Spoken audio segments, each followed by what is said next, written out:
उर्मिला का एक बेटा और 7 बेटियां थी, लेकिन फिर भी वो हमेशा चिंता में रहती क्योंकि उसकी सभी बेटियां बौने कद की थीं।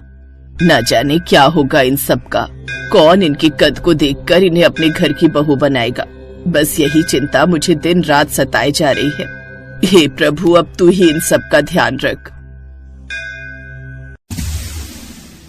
बहन जी, आपने इतने सारे बच्चों को सड़क पर लेकर यूं डोलना ठीक बात नहीं, कहीं कुछ अनहोनी हो जाती तो। अच्छा वैसे ये बताइए, आपकी उम्र तो ठीक ठाक लगती है, फिर आपकी बच्चियां इतनी छोटी उम्र की? जी ये छोटी उम्र की नहीं है, ये सभी 20 साल के ऊपर की हैं, लेकिन कद से बौनी रह गई, इसीलिए सभी इन्हें बच्ची समझती हैं। क्या बौनी? ये देख उन 7 बहनों में से एक काजल बोली, इसमें हंसने की क्या बात है? अब हमारा कद छोटा रह गया तो इसमें हमारा क्या कसूर? और खुद को देखा है दोनों ने कैसे ढोल की तरह पेट फूला हुआ है। सिर्फ कद ही बौना है, जुबान तो 100 फीट लंबी है इसकी। ऐसे कुछ समय बीतता है। एक रोज एक लड़के वाले उनके यहाँ आते हैं। बस बहन जी, अब इंतजार नहीं होता, बुला दीजिए ना हमारी होने वाली बहू को, बाकी घर बार तो आपका अच्छा है। हाँ अभी बुला देती हूँ, मेरी 7 बेटियां खरा सोना है, अच्छी पढ़ी लिखी हैं तो नौकरी की तो इन्हें कोई दिक्कत ही नहीं आएगी।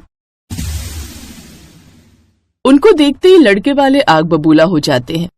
ये क्या भद्दा मजाक है बहन जी, ये सबके सब तो बौनी है। इन बौनी लड़कियों के साथ अपनी बेटी की शादी करवाकर मुझे इन सब की खिल्ली नहीं उड़वानी। चलो बच्चों यहाँ से। अरे नहीं मत जाइए, रुक जाइए भाई साहब, सुनिए तो।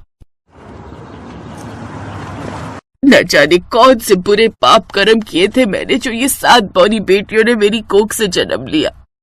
ऐसा क्यों बोलती हो माँ, इसमें हमारा क्या कसूर है अगर हम बौनी है तो? चुप कर तू, तंग आ गई हूँ मैं लड़के वालों की खातिरदारी करते करते। तरह तरह के पकवान मंगाती हूँ कि लड़के वाले हाँ कर दे, लेकिन तुम बौनियों को देखकर सब मना कर देते। अभी तक 26 रिश्ते ना करके चले गए हैं। और ये बताओ, मैंने तुम सबको जो हील दिलवाई थी, तुम सबने वो क्यों नहीं पहनी? माँ वो हील पहनकर हम ठीक से चल नहीं पा रही थी, और तो और गिरकर पैर में मोच भी आ गई, इसलिए हमने नहीं पहनी। अरे तो मर तो नहीं जाती ना, हाथ पैर ही तो टूटते ना।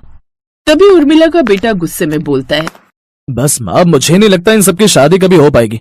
अब तो आप मेरी शादी करवा दीजिए, आखिर कब तक इनके पीछे मैं भी कवारा बैठा रहूं। मैंने एक लड़की पसंद की है, शीतल नाम है उसका, आप हम दोनों की शादी करवा दीजिए। अब उर्मिला ने अपने बेटे की शादी उसकी पसंद की लड़की शीतल से तय कर दी। कान खोलकर सुन लो तुम सब की सब, अब से मेरे बेटे की शादी में सजावट की जिम्मेदारी तुम सबकी। जाओ अब कामकाज में लग जाओ। गिट्ठी कहेंगी। मैं तो अपनी भाभी से खूब गप्पे लड़ाऊंगी और उनके साथ बराबर काम में हाथ भी बटाऊंगी और उन्हें खूब प्यार करूंगी, लेकिन मुझे नहीं लगता वो हमसे इतनी जल्दी घुल मिल पाएंगी। जब हमारी खुद की माँ और भाई हमें बौनी और नाटी कहते हैं तो और किसी से क्या ही उम्मीद रखे। इसी तरह कुछ दिन बीत जाते हैं और शीतल नमित से शादी कर अपने ससुराल आ जाती है, जहां उर्मिला ने अपनी सभी बौनी बेटियों को एक कमरे में कैद कर दिया था। माँ ने हम सबको यहाँ ऐसे बंद कर दिया जैसे हम कोई अजूबा है जिसे देखते वो डर जाएंगी।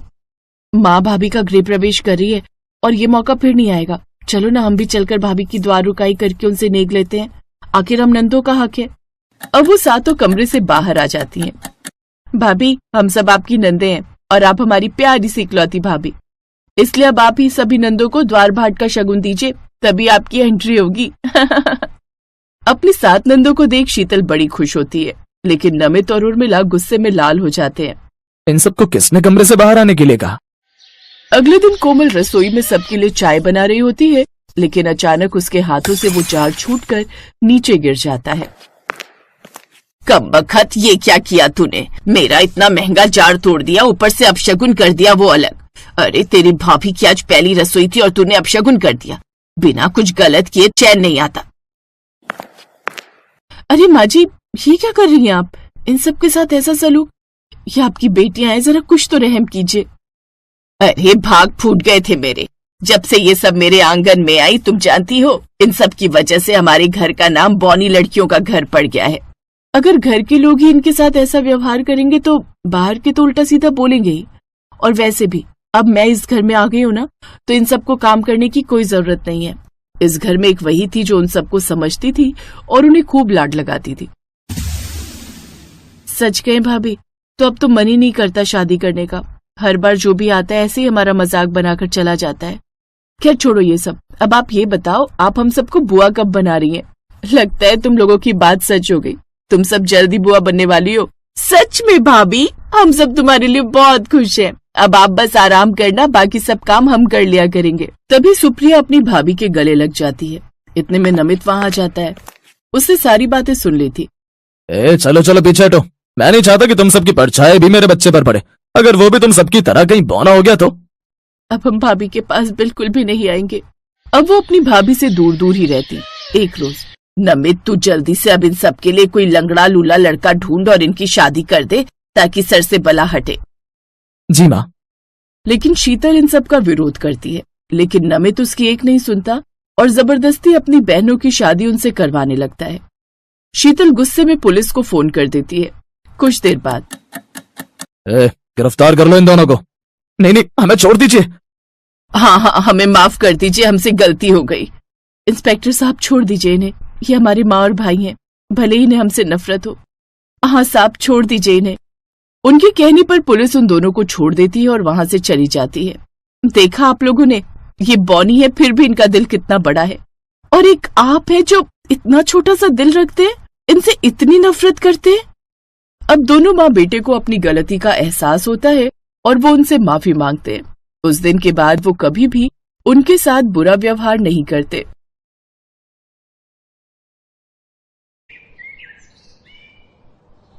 निशा की शादी घर के पास ही हुई थी, जिसका कारण था कि उसे अर्जुन से प्यार हो जाता है। पहले तो उसके माँ बाप इस शादी के लिए तैयार नहीं हुए, लेकिन फिर अपनी बेटी के आगे उनकी एक नहीं चली और वो इस शादी के लिए मान गए। शादी के कुछ महीने बाद उसकी माँ जानकी उससे, बेटी निशा, तेरे भाई अमन की शादी तय हो गई है, तो शादी की सारी तैयारियां तुझे ही करनी है। पास में ही रहती है तू, तो भाई की शादी के लिए जरा हाथ बटा देना। कैसी बातें करती हो माँ, ससुराल में दुनिया भर का काम होता है। अब मैं ससुराल देखूं या यहाँ का काम करूं? ना बाबा ना, मेरे बस की तो नहीं है, और मेरी सास वो तो बिल्कुल नहीं मानेंगी। अच्छा ठीक है, चल हम ही जैसे तैसे संभाल लेंगे।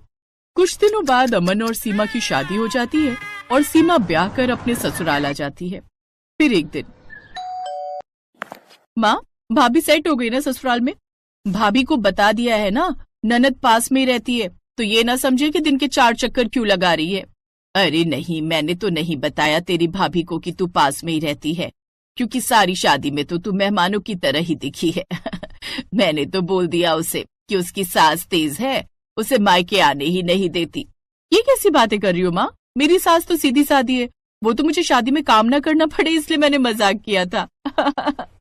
वो तो अच्छे से जानती हूँ, बड़ी कामचोर है तू। जानकी समझ जाती है कि निशा ने जानबूझकर शादी में कामचोरी की थी और चालाकी दिखाते हुए काम से बच निकली थी। उस रोज निशा वहीं खाना खाती है। फिर अगले दिन वो अपने बेटे को लेकर अपने मायके आ जाती है। भाभी ये मयंक को रख लो। मयंक बेटा, ये तुम्हारी मामी है, आज से दिन में इनके पास रहने की आदत डाल लो। वैसे भाभी सुना आप इंग्लिश में बहुत अच्छी हैं, आप इसे जरा पढ़ा देना। वो क्या है ना भाभी, नई फिल्म लगी है, मैं अपनी सहेली के साथ वही देखने जा रही हूँ। और थोड़ी शॉपिंग भी करनी है। लेकिन दीदी मैं तो दिन में आराम करती हूँ। वो क्या है ना, मुझे सुबह जल्दी उठकर घर के काम और इनका टिफिन पैक करके देना होता है ना, और फिर शाम का खाना भी बनाना रहता है। ऊपर से मेहमानों का आना जाना भी लगा रहता है ना, तो थोड़ा मुश्किल होगा। हाय रे मेरी किस्मत, अब तो यही सुनना बाकी रह गया था। अरे क्या करूं मैं, कुछ समझ नहीं आ रहा। अब अपना बच्चा कहाँ छोड़ूं? सोचा था पास में मायका होगा तो कुछ तो फायदा होगा, लेकिन नहीं, शादी होते ही सब बेटियों से बस पल्ला छुड़ाना चाहते हैं। अरे ओ ड्रामा क्वीन, ज्यादा नौटंकी करने की जरूरत नहीं है, और ये बता शाम को कब तक वापस आएगी? माँ 3 घंटे में मूवी खत्म होगी, 1 घंटा मॉल घूमने में, तो 6 बजे तक आ जाऊंगी। अच्छा बाय। ननद बच्चा छोड़कर चली जाती है और सीमा अपनी सास की बातें सुनकर हैरान थी कि वो उससे कैसे बात कर रही है। उधर निशा आराम से अपनी सहेली के साथ फिल्म एंजॉय करती है। फिर शाम को थकी हारी अपने मायके पहुंचती है, जहां खाने की खुशबू सूंघते सूंघते वो सीधे रसोई तक आ जाती है। अरे वाह, बड़ी अच्छी खुशबू आ रही है। क्या बन रहा है भाभी? दीदी मटर पनीर की सब्जी और सूजी का हलवा बना रही हूँ, आप भी खाकर जाइए ना, मयंक को तो खिला दिया है। अच्छा ठीक है भाभी, तुम इतना कहती हो तो खाकर ही जाती हूँ। अरे वो तुझे अपने घर भी तो जाना होगा, सास को रोटी भी तो देनी होगी ना। हाँ हाँ माँ, तुझे क्यों मेरी सास की इतनी चिंता हो रही है? अरे थकी हारी बाहर से आई हूँ, अब थोड़ी देर मायके में कमर तो सीधी कर लूं, फिर घर जाकर काम ही तो करना है। पता है आज कितनी शॉपिंग करके थक गई हूँ मैं। लेकिन इतनी सारी शॉपिंग एक साथ, कोई फंक्शन है क्या दीदी? हाँ, वो मेरे दूर के देवर की शादी है ना, तो सब उसी के लिए, अपने लिए और घर वालों के लिए शॉपिंग करके भी आ गई।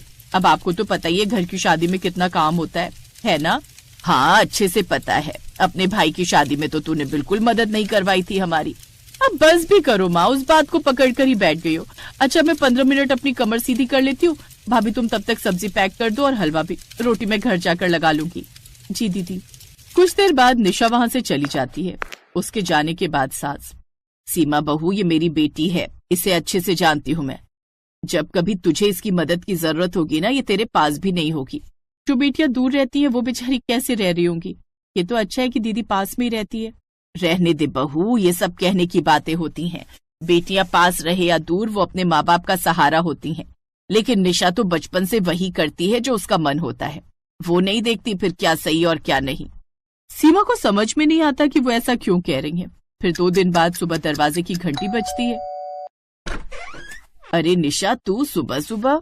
माँ, अभी बात करने का वक्त नहीं है। ऐसा करो जल्दी से लंच बॉक्स पैक कर दो। हाँ हाँ बना देती हूँ, लेकिन हुआ क्या?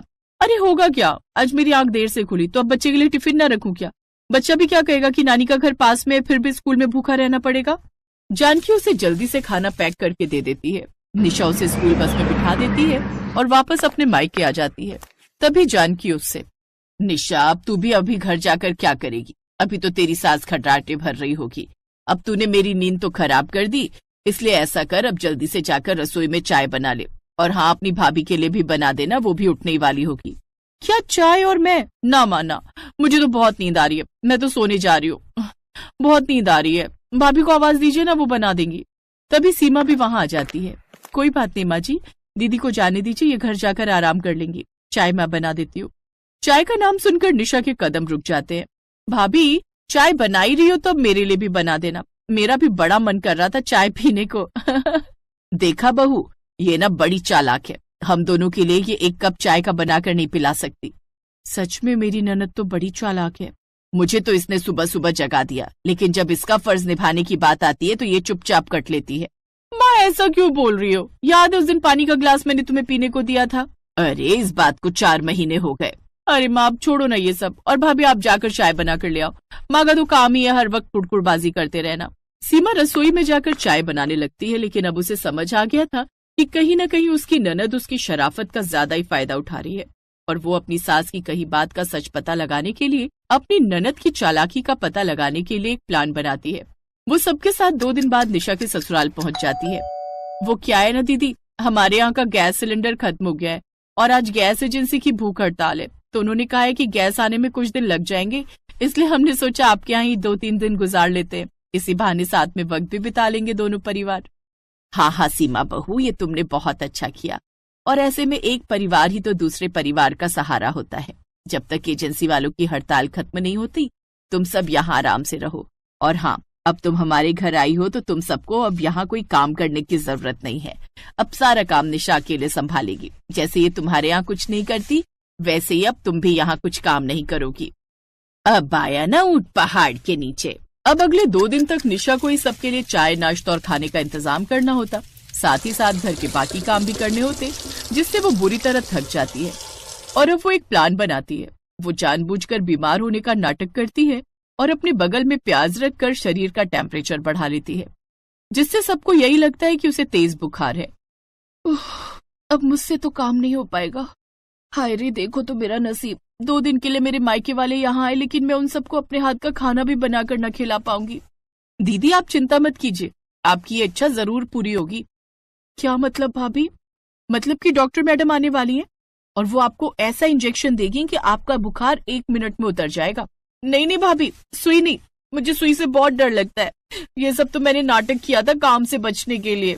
अच्छे से जानते हैं हम सब तू कितनी चालाक है, इसीलिए ये हम सब का प्लान था जो कामयाब रहा। चल अब जाकर अपनी दिल की इच्छा पूरी कर और हम सबके लिए चाय बनाकर ले आ। ये सुनते ही निशा अपना माथा पीटते हुए रसोई में जाती है और सबके लिए चाय बनाने लगती है। तो वहीं बाहर सब मजे से चाय का इंतजार कर रहे थे।